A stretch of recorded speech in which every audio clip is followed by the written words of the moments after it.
Bonjour à tous, j'espère que vous allez bien. On se retrouve aujourd'hui sur Lingoni pour une nouvelle leçon B1 dans laquelle je vais vous parler du discours indirect ou du discours rapporté au passé.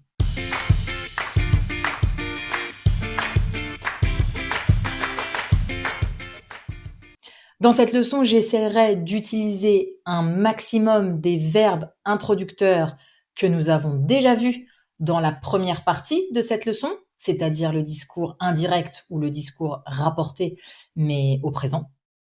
On observera les différentes modifications qui se font lorsque on transforme notre phrase initiale en discours rapporté ou indirect au passé. Comment est-ce que les temps verbaux se modifient dans les phrases? Et dans les phrases initiales, les temps verbaux seront le présent, le passé composé, l'imparfait, le futur et l'impératif. On regardera également comment se transforment les phrases interrogatives, ouvertes et fermées, au discours indirect passé. Pour rappel, une phrase interrogative ouverte est une question à laquelle je peux répondre par ce que je veux. C'est une question ouverte parce que je peux élaborer une réponse. En revanche, une question fermée is a yes-no question. Commençons avec quelques exemples. Elle le trouve très beau. Phrase initiale avec mon verbe principal, et mon seul verbe d'ailleurs, au présent simple. Lorsque je veux rapporter cette information au discours indirect passé, je choisis mon verbe introducteur. Elle a dit, doesn't have to be elle. Elle a dit, j'ai affirmé, tu as confirmé. Elle a révélé, that's a nice one, elle a révélé, tu as confié, j'ai avoué, il a chuchoté ou déclaré qu'elle le trouvait très beau. So what's happening here? Mon verbe qui était au présent de l'indicatif dans la phrase initiale devient imparfait. That's the first important thing. Elle le trouve très beau. Elle a déclaré, je suis au passé, avec un passé composé, en verbe introducteur, qu'elle le trouvait, je me transforme à l'imparfait, très beau. Une phrase négative maintenant et avec un passé composé, initialement. Nous n'avons pas aimé son discours.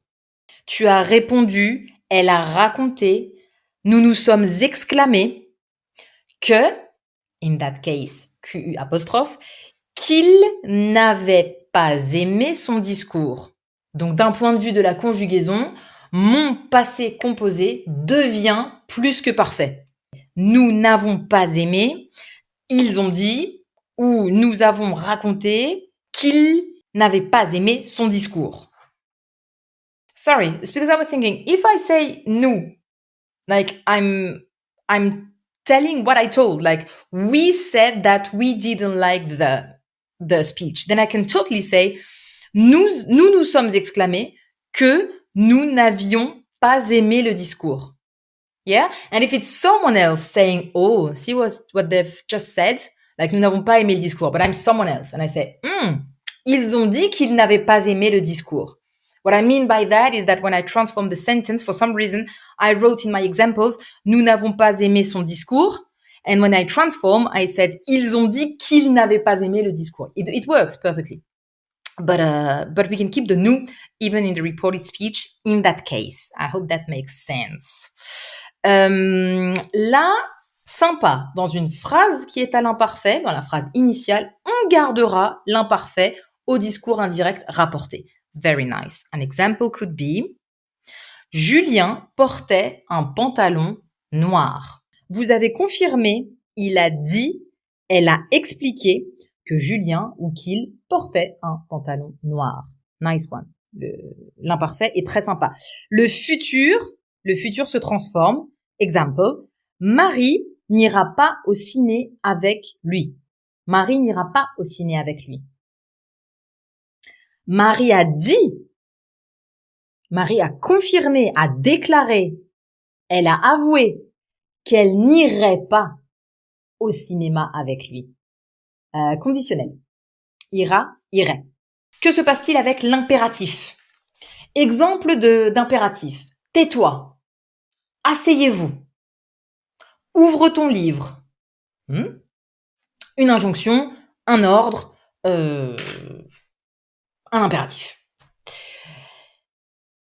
Several ways of transforming the sentence. I can say, il a ordonné, in a very general way, il a ordonné de se taire. Il a ordonné de se taire. Si je veux personnaliser cette phrase, je peux dire, il m'a ordonné de me taire. Il t'a dit de t'asseoir. Careful with the spelling of asseoir. Okay? So, il a dit de s'asseoir or il t'a dit de t'asseoir. Il m'a dit de me taire. Okay. Elle a dit d'ouvrir le livre à la page 41.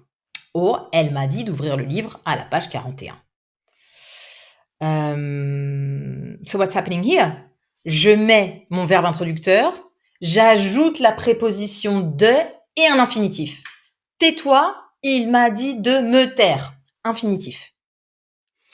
And to finish with, we'll have a look at the questions.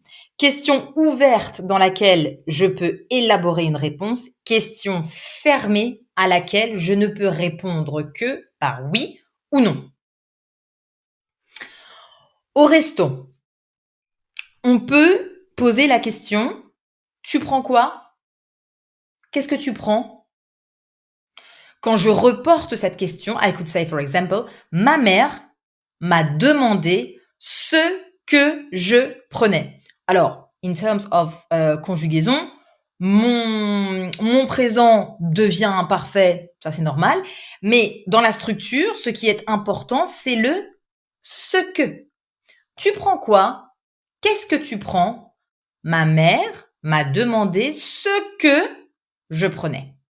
In past, yeah. Il a pris quoi ? Qu'est-ce qu'il a pris ? J'ai demandé ce qu'il avait pris. J'ai demandé ce qu'il avait pris. Passé composé dans la question initiale, plus que parfait dans la question rapportée au discours indirect passé. Question fermée. Tu aimes le poisson ? Tu aimes le poisson ?